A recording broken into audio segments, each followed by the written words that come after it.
ऊपरी सतह पर तो हमें यही मालूम होता है कि जो दिख रहा है वो सत्य है और जो नहीं दिख रहा है वो असत्य है, लेकिन ऐसा नहीं है। आपको जो दिख रहा है वो आपकी आंखों को दिख रहा है और आपकी जो इंद्रियां है वो धोखा खा सकती है। जैसे कि अंधे के लिए अंधेरा है और जो आंख वाला है उसके लिए रोशनी है, लेकिन जो अंधा है उसके लिए रोशनी का कोई अस्तित्व है ही नहीं। आप कहेंगे यहाँ रोशनी है तो वो कहेगा झूठ। तो इंद्रियों की अपनी अपनी मर्यादाएं हैं, जो वक्त के चलते बदल जाता है वो सत्य नहीं होता। आपसे पहले भी था, आपके बाद भी रहेगा और अभी भी है, उसे सच कहते हैं। सच की परिभाषा कर सके ऐसा इस दुनिया में कोई नहीं। क्यों? वो स्वयंभू है, वो उसे कोई बना नहीं सकता, इसलिए तो सच है वो। अगर कोई उसे नष्ट कर सकता है तो वो सच कैसे हो सकता है? जैसे कि सूरज हमारे पहले भी था, हमारे बाद भी रहेगा, तो सच है वो, उसे झुठलाया नहीं जा सकता। करोड़ों साल हो गए और होंगे, फिर भी वो है। पहले यहाँ पर ये बिल्डिंग नहीं थी और 50 साल बाद फिर से नहीं रहेंगी। क्या रहेंगी? तो 50 साल के लिए, 60 साल के लिए अगर वो बिल्डिंग है, आप उसे सच मान रहे, ये मेरी है, ये मेरा घर है, ये मेरा ऑफिस है, तो बकवास कर रहे हो,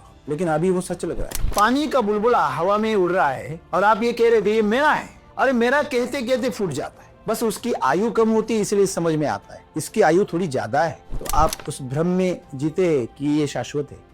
इसलिए जगत माया कहा गया है। जगत माया क्यों है? क्योंकि वो झूठा है।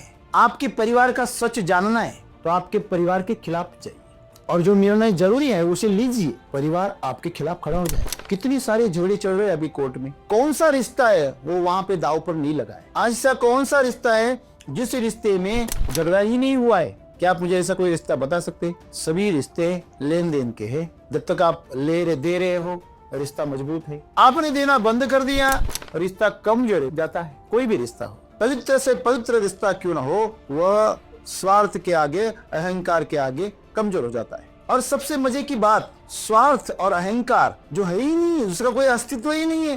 मुझे एक बात बताइए, आप मुझे बता सकते हैं कि आपका मन कहाँ है? नहीं। फिर भी आपके मन में अहंकार तो है? नहीं हूँ। जीवन की सच्चाई क्या है? जैसे मेरे पास कपड़े हैं, जैसे मैं इसे उतार कर साइड में रख सकता हूँ, उसी प्रकार किसी भी पद को आप उतार कर नीचे रख सकते हैं, तो आप उसके मालिक हो। आप उसके मालिक हो, ये सच्चाई है, ये सत्य है। लेकिन जब हम उसके गुलाम बन जाते हैं, ये असत्य है। आप मालिक कैसे हो? आप कभी भी उसे पहन भी सकते हो और उतार भी सकते हो, तो मालिक हो। स्वतंत्रता यह सत्य की निशानी है। जो चीज आपको स्वतंत्रता देती है वो सत्य होती है, हमेशा याद रखिए। जो चीज आपको बंधन में बांध देती है वो असत्य होती है, हमेशा याद रखिए। झूठ जो होता है वो आपको बांध देता है। एक झूठ पचाने के लिए न जाने कितने झूठ बोलने पड़ते हैं, लेकिन सच आपको खोल देता है, खुला कर देता है, छूट देता है। एक बार आप सच बोल गए तो आपको याद रखने की जरूरत नहीं है, लेकिन आप गलती से झूठ बोल गए तो आपको उसको संवारना पड़ेगा, बार बार याद रखना पड़ेगा। क्योंकि जो नहीं है उसको बार बार ढह जाता है, नहीं, उसको आपको बार बार खड़ा करना पड़ेगा, उसको आपको बांधना पड़ेगा। झूठ आपको खड़ा करना पड़ेगा। पैसा आपको नचा रहा है, पद आपको नचा रहा है, प्रतिष्ठा नचा रही है, आपके रिश्ते नचा रहे हैं आपको, आपका लालच नचा रहा है, कोई भी चीज आपको नचा रही है, वो आपको गुलाम बना रही है, तो आप असत्य जीवन जी रहे, जिसका अंत भयानक होगा, निराशाजनक होगा। झूठ साबित करने के लिए आपको बहुत सारी चीजों की जरूरत पड़ेगी, सहारों की जरूरत पड़ेगी। अगर मेरे हाथ में पैसे हैं तो वो साबित करने की जरूरत है क्या? अगर यहाँ पर 500 रुपए की नोट है तो उसके ऊपर दो राय हो सकती है क्या? सामने 500 रुपए की नोट पड़ी है तो कोई भी उसे नकार नहीं सकता, वो सच है। लेकिन अगर वो वहां पर नहीं है, अभी पहले से भी नहीं है, अगर मैं कहूँ मेरे हाथ में 500 रुपए की नोट नहीं है, मैं ऐसे भी कह सकता हूँ ना मेरे हाथ में 200 रुपए की नोट नहीं है, ना 500 रुपए की नोट साबित होगी ना 200 रुपए की नोट साबित होगी। लेकिन अगर है तो नहीं है, ये भी साबित कर सकते हैं। इसीलिए झूठ का होना भी सच के आधार पर ही है, हमेशा याद रखिए। अगर सच में कुछ है तो उसे झूठ साबित किया जा सकता है, लेकिन झूठ को आप कभी सच नहीं साबित कर सकते। जो इंद्रियों के स्तर पर जी रहा है, जो शरीर के तल पर जी रहा है, जो इस संसार के तल पर जी रहा है, उसे माया कहा गया है, वो असत्य है। फिर इस जीने में क्या मजा है? ऐसा नहीं है, साक्षी बनकर जियो। जैसे आपने ये शर्ट पहना है तो आप शर्ट का मजा ले रहे हो, क्या आप ऐसे कहते ये मैं हूँ, ये घड़ी है ये मैं हूँ, या ये मेरी घड़ी है? आप मेरी भी कह रहे हैं तो ठीक है, लेकिन ये मेरी भी नहीं है। क्यों? ना ये मेरे साथ पैदा हुई है, ये ना मेरे साथ आगे जाएगी, कि शरीर भी मेरा नहीं है, इसलिए वो झूठ है। वो हर पल मौत की तरफ जा रहा है, क्या नहीं जा रहा है? आपको आपकी एक्सपायरी पता नहीं है, लेकिन होगी इतना तो पक्का है ना, ये जन्मा है तो मरेगा, ये सत्य है। इसकी मृत्यु सत्य है, मृत्यु सत्य है, शरीर झूठ है। जब किसान केमिकल से खेती कर रहे थे तो उनको अच्छी उपज आ रही थी शुरू शुरू में, तो केमिकल अच्छा नहीं लग रहा था। आज भी बहुत सारे लोगों को लग रहा है कि केमिकल अच्छा है। तो सच क्या है इस जीवन का? सच यह है जो पहले भी था, जो आज भी है और कल भी रहेगा। तो ऐसा क्या है हमारे जीवन? हमें तो कुछ पता नहीं जन्म के पहले का, हमें अभी का पता नहीं क्या चल रहा है। दिमाग बंद कर दिए तो अंदर विचार ही विचार चल रहे हैं। जो चीज आज अच्छी लग रही है सर, वो कल बुरी लग रही है। आज जो चीज सच साबित हो रही है, वो कल जाकर झूठ साबित हो रही है। आपने उस खरपतवार से या हर्बिसाइड से आपकी घासों को जलते हुए देखा, मिट्टी को नरम होते हुए देखा, आपको उसके मुनाफा दिख रहा है, लेकिन ये कब तक होगा? जब तक उस माँ के अंदर ताकत है, उस मिट्टी के अंदर ताकत है। जिस दिन उस मिट्टी के अंदर की ताकत खत्म हो जाएगी, उस दिन से वो माँ आपको बचाना बंद कर देगी। आज वो क्या कर रही है? जहर खुद पचा रही है और आपको अमृत दे रही है। गाय जहर खुद पचा लेती है, खुद को बीमारियां कर देती है और अमृत समान दूध आगे भेजती है। देसी गाय जो होती है उसका ये गुण है क्या? वह अपने बच्चों को जहर कभी नहीं देगी, लात मारेगी, दूध पीने नहीं देगी। तो यह उसका अच्छा गुण है कि नहीं? लेकिन यही हमारे किसानों की समझ भी नहीं आता। तो उनके लिए सच क्या है? जो हमें मुनाफा दे, जो हमें पैसा दे, वो सही है, लेकिन यह उनकी गलतफहमी उनके जीवन के अंतिम दिनों में उनको पता चल जाती है। तब उनके हाथ से पूरा जीवन निकल चुका हो। शादी का लड्डू जो खाए, बोलो पछता है, और ना खाए वो भी पछता है। ऐसा क्यों है? क्योंकि हम प्रेम को बांधना चाहते हैं। जिस दिन आप उसे बांधोगे उस दिन वो प्रेम नहीं रहेगा। ये तो समस्या है। आप अगर गुलाब को कहे कि तुम सिर्फ इस आदमी को सुंदर दिखोगे, आप उसको कहो कि आप सिर्फ इस मनुष्य को तुम सुगंध दोगे, बाकी को नहीं दोगे, तो क्या ये संभव है? शादी यही है, किसी एक के लिए अपना जीवन बांध देना, अपनी सुंदरता उसके लिए, अपना जीवन का सब वक्त उसके लिए, अपनी चिंता उसके लिए, अपनी सोच उसके लिए, तन मन और धन इसी एक के हवाले बांध देना मतलब शादी है। तो कमजोरी को बांधना ठीक है, आप कमजोर नहीं हो, आप स्वस्थ हो, फिर भी बांधो तो आप अपने आप कमजोर हो जाते। जो बंध जाता है वो कमजोर हो जाता है। तो यही सच्चाई है कि प्रेम जब भी आप बांधोगे वो कमजोर हो जाए। स्वतंत्रता सत्य के पास लेके जाती है, प्रकृति के साथ जोड़ देती है और असत्य प्रकृति से तोड़ देता है। एसिडी वैदिक में आप खेती करोगे तो वह मिट्टी के अंदर की जो जीव सृष्टि है उसको जगा देता है, उसको मजबूत करता है। तो प्रकृति के साथ खेती होती है। प्रकृति के साथ खेती होना मतलब क्या? कि अभी बारिश कब आने वाली होती है, अपने पौधों को पता होता है। अरे हाँ, अब कितनी ठंड गिरेगी आपको पता नहीं है, पौधों को पता है, वो पहले से तैयारी करेंगे। उसके मिट्टी के अंदर जो केचुए हैं, मिट्टी के अंदर के जो जीव हैं, जो आपकी फंगस है, फफूंद है, उन सबको पता है। अगर वो नेचुरली ग्रो हो रहा है और वो ताकतवर है तो उनको पता है। सच्चाई को समझना है तो उसकी कीमत चुकानी पड़ती है। सच परेशान नहीं करता है, माया परेशान करती है। सच कैसे परेशान करेगा? सच तो आपको स्वतंत्र कर देता है, आपको निर्भय बना देता है। सच जो होता है वो आपको निर्भय बनाता है, और जो झूठ होता है वो आपको भय से भयभीत कर देता है, वो डराता है आपको।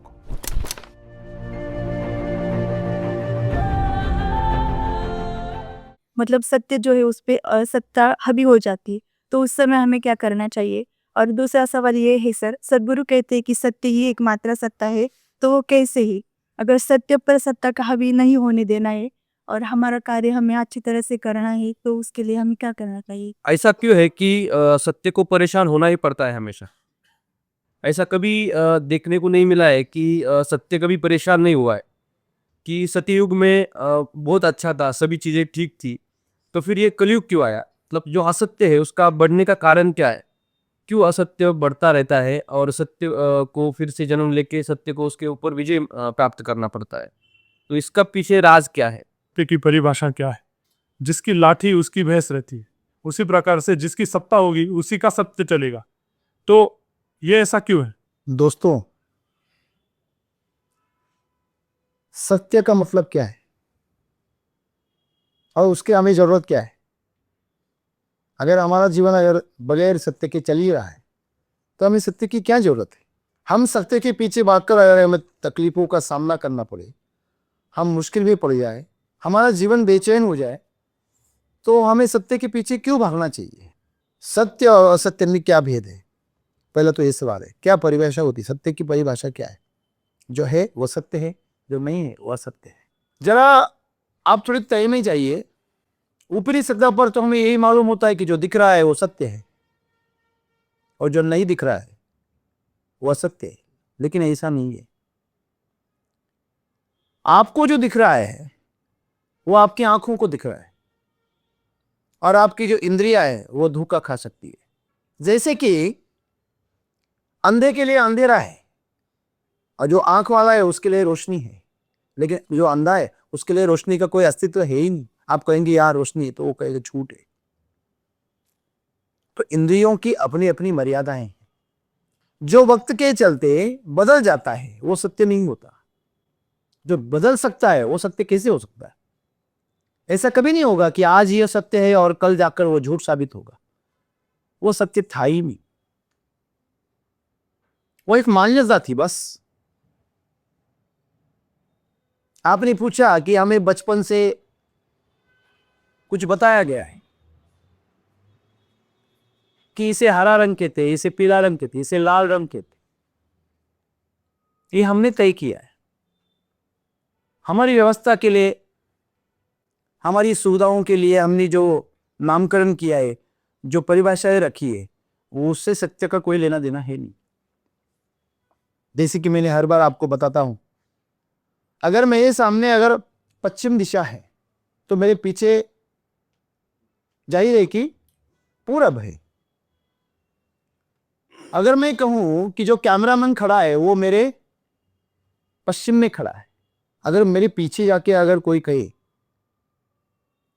कि सर आप कहां खड़े हो, तो मैं उसे कहूंगा मैं भी पश्चिम में खड़ा हूं।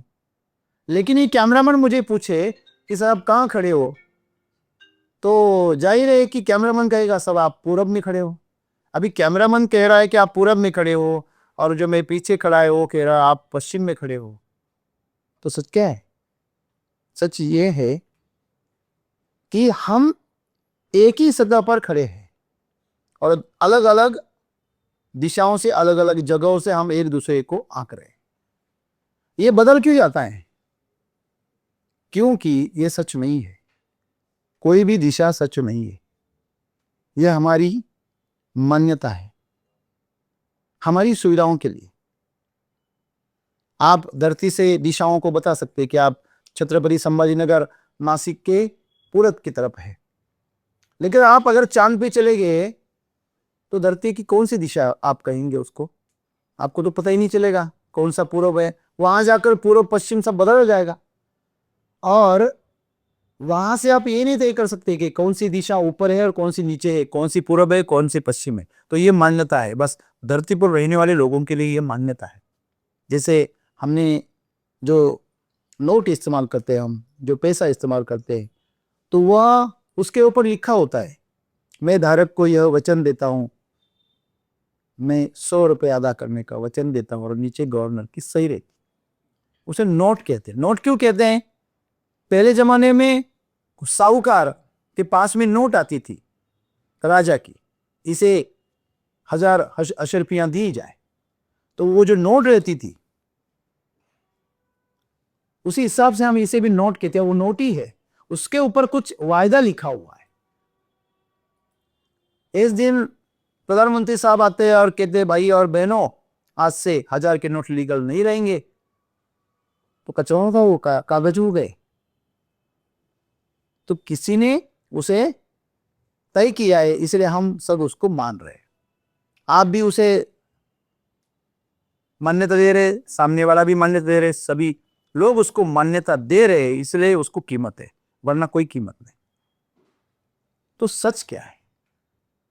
सच यह है जो कल भी था, आपसे पहले भी था, आपके बाद भी रहेगा और अभी भी है, उसे सच कहते। तो सत्य की व्याख्या कौन कर रहा है? आप चोर को अगर न्यायाधीश बनाएंगे तो वो न्याय करेगा कि अन्याय करेगा? क्या करेगा? वो कायदे कैसे बनाएगा? अगर कोई गुंडा, मवाली, राजनेता बन गया तो कायदे कानून कैसे रहेंगे? पुलिस किसके लिए काम करेंगी? पुलिस किसका संरक्षण करेगी? यह बताने की कोई जरूरत ही नहीं है। तो जिसके हाथ में लाठी उसकी भैंस, यह सच का कोई पैमाना नहीं है। समस्या क्या है कि सच की परिभाषा कौन कर रहा है, तो परिभाषा की नहीं जा सकती। सच की परिभाषा कर सके ऐसा इस दुनिया में कोई नहीं। क्यों? वो स्वयंभू है, वो उसे कोई बना नहीं सकता, इसलिए तो सच है वो। अगर कोई उसे नष्ट कर सकता है तो वो सच कैसे हो सकता है? जैसे कि सूरज हमारे पहले भी था, हमारे बाद भी रहेगा, तो सच है वो, उसे झुठलाया नहीं जा सकता। करोड़ों साल हो गए और होंगे, फिर भी वो है। लेकिन जो निर्माण हम इस धरती पर कर, धरती भी लाखों सालों से है, लेकिन जो धरती पर हम निर्माण कर रहे वो सब झूठ है। पहले यहां पर ये बिल्डिंग नहीं थी और 50 साल बाद फिर से नहीं रहेंगी। क्या रहेंगी? तो 50 साल के लिए, 60 साल के लिए अगर वो बिल्डिंग है, आप उसे सच मान रहे ये मेरी है, ये मेरा घर है, ये मेरा ऑफिस है, तो बकवास कर रहे हो आप। लेकिन अभी वो सच लग रहा है। पानी का बुलबुला हवा में उड़ रहा है और आप ये कह रहे हो ये मेरा है। अरे मेरा कहते कहते फूट जाता है, बस उसकी आयु कम होती है इसलिए समझ में आता है, इसकी आयु थोड़ी ज्यादा है, तो आप उस भ्रम में जीते कि ये शाश्वत है। यहां पर हम जो प्रॉपर्टीज बनाते हैं, जहां पे हमारी जो जायदाद बनाते हैं, हमारी चीजें हम यहाँ पे खड़ी कर रहे हैं, जो एक संसार खड़ा किया है, ये मेरा बेटा है, मेरी बीवी है, ये अमका है, फलाना है, ढिमका है, माँ है, बाप, ये सब हमने जो संसार की जो परिभाषा बनाई ना, ये सब झूठ है। क्यों झूठ है? इसलिए जगत माया कहा गया है। जगत माया क्यों है? क्योंकि वो झूठा है। आप इसके गहरे में जाएंगे तो आपको मुश्किल हो जाएगी। सत्य कड़वा होता है और हम कड़वी चीजें हमेशा अपने से दूर रखते हैं। आप उसका सामना करने की तैयारी रखो तो सच का पता चले। आपको अगर सच में आपके परिवार का सच जानना है तो आपके परिवार के खिलाफ जाइए और जो निर्णय जरूरी है उसे लीजिए। परिवार आपके खिलाफ खड़ा हो जाएगा। कितनी सारी झगड़े चल रहे अभी कोर्ट में, कौन सा रिश्ता है वो वहां पे दाव पर नहीं लगा है। ऐसा कौन सा रिश्ता है जिस रिश्ते में झगड़ा ही नहीं हुआ है? क्या आप मुझे ऐसा कोई रिश्ता बता सकते? सभी रिश्ते लेन देन के हैं। जब तक आप ले रहे दे रहे हो रिश्ता मजबूत है। आपने देना बंद कर दिया, रिश्ता कमजोर हो जाता है। कोई भी रिश्ता हो, पवित्र से पवित्र रिश्ता क्यों ना हो, वह स्वार्थ के आगे, अहंकार के आगे कमजोर हो जाता है। और सबसे मजे की बात, स्वार्थ और अहंकार जो है ही नहीं, उसका कोई अस्तित्व ही नहीं है। मुझे एक बात बताइए, आप मुझे बता सकते हैं कि आपका मन कहाँ है? नहीं, फिर भी आपके मन में अहंकार तो है, मैं हूं। जैसे कि ये सर रिटायर मुख्याध्यापक है, बराबर है। अगर वो सोचने लगे कि अरे मेरे सामने ऐसे स्टाफ खड़ा रहता था, मेरे इशारे पर स्कूल छूटता था, मेरे इशारे पर सब बच्चे नीचे बैठ जाते थे, मैं जो कहूं वो करते थे, यहां ऐसा क्यों नहीं हो रहा? तो ये उनका कौन बोल रहा है? अहंकार बोल रहा है। जो आदत उनको मन को लगी है, शरीर को लगी है, वो उनको ऐसा करने के लिए क्या करेगी? मजबूर करेगी। अगर वो उसके नियंत्रण में उसको ले लिया उन्होंने, तो अहंकार के आगे चले जाएंगे, फिर उसको वो अहंकार उनको तकलीफ नहीं देगा। मतलब अहंकार झूठा है। वो एक पद था, वो एक जिम्मेदारी थी जो अच्छी से निभाई। अभी नई जिम्मेदारी है जीवन की, जीवन खुशी से जीना है, हमारे आसपास खुशियां फैलानी। तो जीवन की सच्चाई क्या है? जैसे मेरे पास कपड़े हैं, इसे मैं ऐसे उतार कर साइड में रख सकता हूं, उसी प्रकार किसी भी पद को आप उतार कर नीचे रख सकते हैं, तो आप उसके मालिक हो। आप उसके मालिक हो, यह सच्चाई है, यह सत्य है। लेकिन जब हम उसके गुलाम बन जाते हैं, यह असत्य है। आप मालिक कैसे हो? आप कभी भी उसे पहन भी सकते हो और उतार भी सकते हो, तो मालिक हो, है ना। स्वतंत्रता यह सत्य की निशानी है। जो चीज आपको स्वतंत्रता देती है वो सत्य होती है, हमेशा याद रखिए। जो चीज आपको बंधन में बांध देती है वो असत्य होती है, हमेशा याद रखिए। झूठ जो होता है वो आपको बांध देता है। एक झूठ पचाने के लिए न जाने कितने झूठ बोलने पड़ते, लेकिन सच आपको खोल देता है, खुला कर देता है, छूट देता है। एक बार आप सच बोल गए तो आपको याद रखने की जरूरत नहीं है, लेकिन आप गलती से झूठ बोल गए तो आपको उसको संवारना पड़ेगा, बार बार याद रखना पड़ेगा। क्योंकि जो नहीं है उसको बार बार ढह जाता है, नहीं, उसको आपको बार बार खड़ा करना पड़ेगा, उसको आपको बांधना पड़ेगा, झूठ आपको खड़ा करना पड़ेगा। हम कठपुतलियां जो है ना उनको संभालना पड़ता है, उंगली से उनको नचाना पड़ता है, वो अपने अपनी नाच सकती, वो उंगलियों के इशारे पर नाचती है। तो जो मनुष्य कठपुतली की तरह जी रहा है वो जी नहीं रहा है, वो गुलाम है। फिर वो नियंत्रण आपका पैसे से हो रहा है, पैसा आपको नचा रहा है, पद आपको नचा रहा है, प्रतिष्ठा नचा रही है, आपके रिश्ते नचा रहे हैं, आपको आपका लालच मचा रहा है। कोई भी चीज आपको नचा रही हो, आपको गुलाम बना रही है, तो आप असत्य जीवन जी रहे, जिसका अंत भयानक होगा, निराशाजनक होगा। आप झूठ को पकड़े हुए हैं, उसको आप बार बार सच है ऐसा मानकर आप लोगों को समझा रहे हो, तो आपको बार बार उसके संभालना पड़ेगा। सच अपने आप में स्वयंभू होता है, उसको संभालना नहीं पड़ता। हेलो, मेरे हाथ में 500 रुपए नहीं है, यह सच है कि गलत है? हेलो, मेरे हाथ में 500 रुपए नहीं है, ये सच है कि गलत है? मेरे हाथ में 500 रुपए कब थे? कब थे? झूठ साबित करना पड़ता है, उसके लिए आपको क्या रहेगी ना, दाखिला देना पड़ेगा। मतलब झूठ साबित करने के लिए आपको बहुत सारी चीजों की जरूरत पड़ेगी, सहारों की जरूरत पड़ेगी। अगर मेरे हाथ में पैसे है तो वो साबित करने की जरूरत है क्या? अगर यहां पर 500 रुपए की नोट है तो उसके ऊपर दो राय हो सकती है, हो सकती है क्या? सामने 500 रुपए की नोट पड़ी है तो कोई भी उसे नकार नहीं सकता, वो सच है। लेकिन अगर वो वहां पर नहीं है, अभी पहले से भी नहीं है, अगर मैं कहूं मेरे हाथ में 500 रुपए की नोट नहीं है, मैं ऐसे भी कह सकता हूं ना मेरे हाथ में 200 रुपए की नोट नहीं है, ना 500 रुपए की नोट साबित होगी ना 200 रुपए की नोट साबित होगी।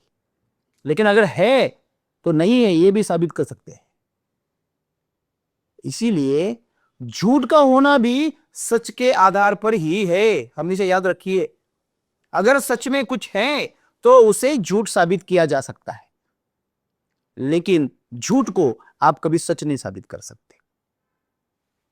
कोई पैदा हुआ था फिर उसका भूत बन सकता है, जो कि एक झूठ है, लेकिन जो कभी पैदा ही नहीं हुआ क्या उसका भूत हो सकता है? अरे पैदा ही नहीं हुआ तो भूत कैसे होगा? भूतकाल होने के लिए वर्तमान से गुजरना पड़ेगा ना। हेलो, आपने कहा कि फलाना फलाना मर गया, अरे वो पैदा ही नहीं हुआ, मरेगा कैसे? तो झूठ के लिए सच की जरूरत पड़ती है। आप बोलेंगे अंधेरा है, यह साबित तभी होगा अगर प्रकाश का अस्तित्व है। आप होंगे तो हम कह सकते कि आप नहीं है। समझ में आ रही कि बात? थोड़ा मुश्किल है समझना, क्योंकि हम जिस जिस दुनिया में जी रहे वह सब मायाजाल है, और इस मायाजाल को इंद्रियों ने बुना है। आपको पता है, अगर आंखों को एक बीमारी होती है जिससे रंग समझ में नहीं आते, जब उम्र बढ़ जाती है ना तो आंखों के रंग उड़ जाते हैं, तो आपको रंग अलग नजर आते हैं। होता कुछ और है और आते कुछ अलग नजर आते होते हैं ना। ऐसे कभी कभी आप ऊपर लड़ने के बाद बोलने कुछ और जाते हो और जबान से वर्ड कुछ और निकल जाते, कुछ और बोल रहे सामने वाला, सुनाई कुछ और दे रहा है। तो इंद्रियां जो होती है वो अपने ढंग से काम करती है, उसके काम करने का तरीका सच नहीं होता। इसीलिए जो इंद्रियों के स्तर पर जी रहा है, जो शरीर के तल पर जी रहा है, जो इस संसार के तल पर जी रहा है, उसे माया कहा गया है, वो असत्य है। फिर इस जीने में क्या मजा है? ऐसा नहीं है। साक्षी बनकर जियो। जैसे आपने ये शर्ट पहना है तो आप शर्ट का मजा ले रहे हो, क्या आप ऐसे कहते ये मैं हूं? हेलो, ये घड़ी है, ये मैं हूं या ये मेरी घड़ी है? आप मेरी भी कह रहे हैं तो ठीक है, लेकिन ये मेरी भी नहीं है। क्यों? ना ये मेरे साथ पैदा हुई है और यह ना मेरे साथ आगे जाएगी। कि शरीर भी मेरा नहीं है, इसलिए वो झूठ है। वो हर पल मौत की तरफ जा रहा है। क्या नहीं जा रहा है? आपको आपकी एक्सपायरी पता नहीं है, लेकिन होगी इतना तो पक्का है ना। हेलो, ये जन्मा है तो मरेगा, ये सत्य है। इसकी मृत्यु सत्य है, मृत्यु सत्य है, शरीर झूठ है। हम संभाल किसको रहे हैं? आप में से कौन है जो अपनी मृत्यु को मजबूत कर रहा है और कौन है जो शरीर को मजबूत कर रहा है? उसके सुरक्षित करना चाहिए कि उसे इस्तेमाल करने के लिए मजबूत बनाना चाहिए? उसे मौत से बचाने की कोशिश चल रही है हर जगह पे। हेलो, नहीं चल रही है? हर कोशिश हमारी, हम ज्यादा पैसा क्यों कमा रहे हैं? क्योंकि जो पौष्टिक खाना है वो खा सके, अच्छे से कपड़े हैं वो पहन सके, बीमारियों के लिए अच्छे उपचार पा सके, इसको खुश रख सके कि ताकि वो ज्यादा सुरक्षित रहे। हम इस शरीर को बचाने के लिए ही ज्यादा कमाना चाहते हैं। हमेशा याद रखिए, हम हमारे अहंकार को क्यों मजबूत करते? क्योंकि वो तो दायरा है, वो तो कवच है आपका, आपके मन का कवच है। तो ये झूठी चीजें हम बचाने की कोशिश कर रहे हैं। देखिए, आप सपने में हो और सपने में आपको कांटा चुभ गया, अब जोर से चिल्ला के आप जग गए, तो घर वाले भी जग गए। वो बोले क्या हुआ क्या हुआ? नहीं, मुझे बबूल का कांटा मेरे पैरों के आर पार चला गया, बहुत तेज दर्द हो रहा है मेरे पैर में। और आंखें खोल के देखा तो कुछ भी नहीं। लेकिन जब आप सपने में थे, क्या वो सच नहीं लग रहा था? हेलो, सपने में कांटा जब चुभा वो सच लग रहा था कि नहीं लग रहा था? हेलो, लग रहा था, बराबर है ना। लेकिन अभी जब किसान केमिकल से खेती कर रहे थे तो उनको अच्छी उपज आ रही थी शुरू शुरू में, तो केमिकल अच्छा नहीं लग रहा था। आज भी बहुत सारे लोगों को लग रहा कि केमिकल अच्छा है। अरे, हमने खरपतवार पे एक वीडियो डाल दिया तो कोई कोई किसान खुद बोलने लगे मैं तो कितने सालों से यूज कर रहा हूं हर्बिसाइड, लेकिन मेरी मिट्टी तो नरम हो रही है। ऐसे साइंटिस्ट है हमारे पास जो ऐसे ऐसे संशोधन करते हैं।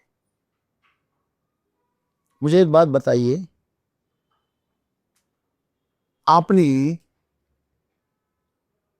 किसी गाय को अपनी सींग से किसी को मारते हुए नहीं देखा है क्या? देखा है कि नहीं देखा है? देखा है ना। गाय क्या करती है? अपने सींगों से किसी को मारती है, जख्मी करती है। लेकिन वही गाय दुलार भी करती है, प्यार भी करती है, अपने माथे को चाटती है, बच्चों जैसे आपसे प्यार करती है। उसके नीचे छोटा सा बच्चा जाकर दूध पीता है उसके आंचल से सीधे, तो उससे संभालती है, कहीं उसे पैर ना लग जाए, कहीं उसे तकलीफ ना हो। ऐसी भी गाय है। तो आपने उसी गाय को मारते हुए देखा, क्योंकि वो जिसे मार रही थी वह उसके बच्चों का कातिल है। जो उसके बच्चे लेकर उसे काटता है, हाँ? तो वह उसे मार रही है, उसे पटक पटक कर मार रही है। आप उसी दृश्य को देखकर गाय के बारे में सच बनाएंगे कि गाय मारती है, लेकिन वही गाय अपने बच्चे से प्रेम भी करती है, अपने मालिक से प्रेम भी करती है, अपने मालिक के लिए जान भी देने के लिए तैयार है। तो सच क्या है? क्या वो एक उसका जो दृश्य है, उसको मारने वाला हिंसक दृश्य, यह उसकी सच्चाई है, या वो दुलार कर रही है वो उसकी सच्चाई है? आप सोचना जरा। हाँ? तो सच क्या है इस जीवन का? सच यह है जो पहले भी था, जो आज भी है और कल भी रहेगा। तो ऐसा क्या है हमारे जीवन में? हमें तो कुछ पता नहीं जन्म के पहले का, हमें अभी का पता नहीं क्या चल रहा है। दिमाग बंद कर दिए तो अंदर विचार ही विचार चल रहे हैं। जो चीज आज अच्छी लग रही है सर, वो कल बुरी लग रही है। आज जो चीज सच सच साबित हो रही है, वो कल जाकर झूठ साबित हो रही है। तो ऐसा क्यों होता है? तो यह समझना बहुत जरूरी है। आपने उस खरपतवार से या हर्बिसाइड से आपकी घासों को जलते हुए देखा, मिट्टी को नरम होते हुए देखा, आपको उसके मुनाफा दिख रहा है, लेकिन ये कब तक होगा? जब तक उस मां के अंदर ताकत है, वो मिट्टी के अंदर ताकत है। जिस दिन उस मिट्टी के अंदर की ताकत खत्म हो जाएगी, उस दिन से वह मां आपको बचाना बंद कर देगी। आज वो क्या कर रही है? जहर खुद पचा रही है और आपको अमृत दे रही है। गाय जहर खुद पचा लेती है, खुद को बीमारियां कर देती है और अमृत समान दूध आगे भेजती है। देसी गाय जो होती है उसका यह गुण है क्या? वह अपने बच्चों को जहर कभी नहीं देगी, लात मारेगी, दूध पीने नहीं देगी। तो यह उसका अच्छा गुण है कि नहीं? लेकिन यही हमारे किसानों की समझ में नहीं आता। तो उनके लिए सच क्या है? जो हमें मुनाफा दे, जो हमें पैसा दे, वो सही है, लेकिन यह उनकी गलतफहमी उनकी जीवन के अंतिम दिनों में उनको पता चल जाती, तब उनके हाथ से पूरा जीवन निकल चुका होता है। यही हर किसी के साथ हो रहा है। हम शादी के बारे में बोलते हैं ना, शादी का लड्डू जो खाए, बोलो बोलो, पछता अब ना खाए वो भी पछता है। ऐसा क्यों है? क्योंकि हम प्रेम को बांधना चाहते हैं। जिस दिन आप उसे बांधोगे उस दिन वो प्रेम नहीं रहेगा। यही तो समस्या है। आप अगर गुलाब को कहे कि तुम सिर्फ इस आदमी को सुंदर दिखोगे, आप उसको कहो कि आप सिर्फ इस मनुष्य को तुम सुगंध दोगे, बाकी को नहीं दोगे, तो क्या ये संभव है? शादी यही है, किसी एक के लिए अपना जीवन बांध देना, अपनी सुंदरता उसके लिए, अपना जीवन का सब वक्त उसके लिए, अपनी चिंता उसके लिए, अपनी सोच उसके लिए, तन मन और धन इसी एक के हवाले बांध देना मतलब शादी है। इसका मतलब आपको कैसे भी स्वैर आचरण करना चाहिए ऐसा नहीं है, ऐसा थोड़ी। लेकिन मनुष्य जो है वह अपने मन के तल पर बहुत ही कमजोर है, इसलिए उसे बांधना पड़ता है। छोटे बच्चे को आप क्या करते हो? देखो, आपने कभी देखा है छोटे बच्चे कमजोर होते तो उनको क्या करती माँ? पीठ से बांध के रखती है, क्योंकि वही जब चलने लगता है, संभालने लगता है खुद को, क्या उसे बांधती है? क्या उसे खुला छोड़ देती? बराबर है। तो कमजोरी को बांधना ठीक है। आप कमजोर नहीं हो, आप स्वस्थ हो, फिर भी बांधो तो आप अपने आप कमजोर हो जाते हो। जो बंध जाता है वो कमजोर हो जाता है। तो यही सच्चाई है कि प्रेम जब भी आप बांधोगे वो कमजोर हो जाएगा। एक बहुत सुंदर सी बात है, एक युवा शादी के बाद अपनी पत्नी से कह रहा है कि तुम शादी से पहले बहुत सुंदर दिखा करती, चलना, घूमना, फिरना, तेरा बाल बनाना, तेरा बातें करना, सब चीजें तेरी इतनी सुंदर थी। जब तू कुछ खाना बनाती थी तेरा अच्छा बनाती थी, अभी क्या हो गया है? उसने बड़ा सुंदर जवाब दिया कि चलो मेरे साथ चलना। तो जंगल में लेके गई उसको और दिखाया, ये आपको पंछी दिख रहे हैं? बोले हाँ। बोले उसमें तोता देखिए, लेकिन मैना देखिए किससे मस्त है ना एवं देखो कैसे फल खा रहे, कैसे मिठू मिठू बातें कर रहे, यहाँ उड़ रहे हैं, मौज में, बड़े सुंदर लग रहे, बहुत बढ़िया। चलो आओ। फिर घर के पास में किसी ने मैना को पाला हुआ था, वो पिंजरे में थी। अभी यहाँ भी तोता मैना, ये पिंजरे में, देखो अभी कौन सी तुझे सुंदर लग रही है? बोले वो खुले आसमान में जो उड़ रही थी वो सुंदर लग रही है। बोले तूने इस मैना को पिंजरे में डाल दिया, बस इतनी सी बात है। शादी के बाद मैना पिंजरे में चली गई। इससे बात मत करना, इससे चैटिंग मत करना, इसको मत देखना, ये मत करना, वो मत करना, बाल ऐसे मत बनाना, कपड़े ऐसे मत पहनना। इस बंधनों ने ऐसे ही खाना बनाना, यही मुझे अच्छा लगता है, यही रंग पहनना, इन चीजों ने मुझे पिंजरे में बांध दिया। जो स्वतंत्र रहता है ना वो सुंदर ही दिखता है, जब उसे बांधा जाता है ना वो कुरूप बन जाता है। अरे लोगों को पता चल गया है, खुली हुई गाय जो रहती ना, बंधी हुई गाय कम दूध देती है, खुली हुई गाय जो होती है वो ज्यादा दूध देती है। मूर्ख, अरे वो आनंद में रहती है इसलिए जो ज्यादा देती है। स्वतंत्रता सत्य के पास लेके जाती है, प्रकृति के साथ जोड़ देती है, और असत्य प्रकृति से तोड़ देता है। एससीटी वैदिक में आप खेती करोगे तो वह मिट्टी के अंदर की जो जीव सृष्टि है उसको जगा देता है, उसको मजबूत करता है।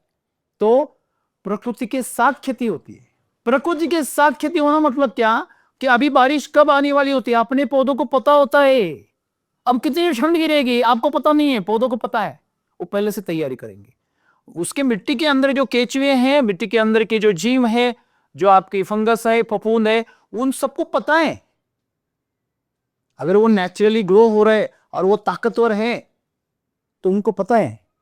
अभी इतनी ठंड चल रही ना, मैंने एक एक्सपेरिमेंट किया था खुद के ऊपर, दिशा को गलत दिशा में सोने से क्या गलत परिणाम होते। तो मैं उल्टी दिशा करके 3-4 दिन सोया तो सिर में दर्द होने लगा, बीपी बढ़ गया, वायरल इन्फेक्शन हो गया,